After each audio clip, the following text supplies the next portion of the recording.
Hello friends प्रसाद academy रे आपनको स्वागत जनाऊँची।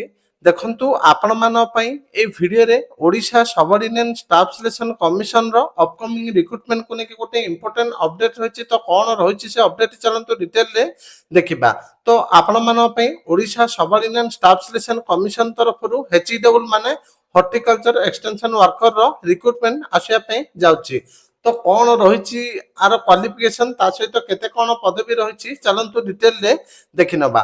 तो डिटेल रे देखिया पूर्व आप गोटे छोटे इनफॉरमेशन दे दूची। तो जो माने भी एएसओ रो डेमो मॉक दबा पई चाहउचंती तो आपण मानकू मु क्वेश्चन सहित आंसर पीडीएफ भी प्रोवाइड करछि। तो जो माने भी पीडीएफ नै कि डेमो दबा पई चाहउचंती तो आपण माने 7978629026 ए नंबर को कांटेक्ट करि परबे किमा एप्लीकेशन माध्यम जदी दबा पे चाहउचंती ऑनलाइन मोड रे प्रसाद एकेडमी एप्लीकेशन को डाउनलोड करके डेमो दे परबे किमा हम टेलीग्राम चैनल प्रसाद एकेडमी अछि सेहितिरे आंसर पीडीएफ ता सहित क्वेश्चन पीडीएफ दुईटा को दे देछि। तो आपण माने डेमो पीडीएफ को दे पारिबे। तो डिटेल सॉल्यूशन प्रत्येक क्वेश्चन रो दिया जायछि। एबे चलंतु डिटेल रे देखिबा कोन रहिछि एचईडब्ल्यू रिक्रूटमेंट को लेके अपडेट। तो एचईडब्ल्यू जो माने आवेदन करिया पे चाहछथि माने को माने आवेदन करि परबे जो माने +2 साइंस पास करछथि से माने आवेदन करि परिबे।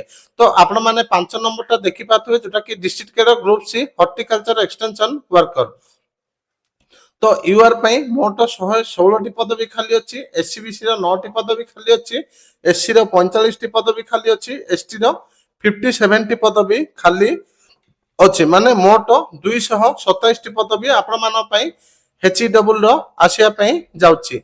ये थिला गोटे इंपोर्टेंट अपडेट जोटा कि एचईडब्ल्यू रो रिक्रूटमेंट को नेकी। तो जो माने वेबसाइट रो कंप्यूटर सर्टिफिकेट घरे रहि कि ऑनलाइन माध्यम रे करिया पई चाहउचंती एठी कांटेक्ट नंबर दिया जायछि। ए नंबर को कांटेक्ट करि परिबे। Thank you.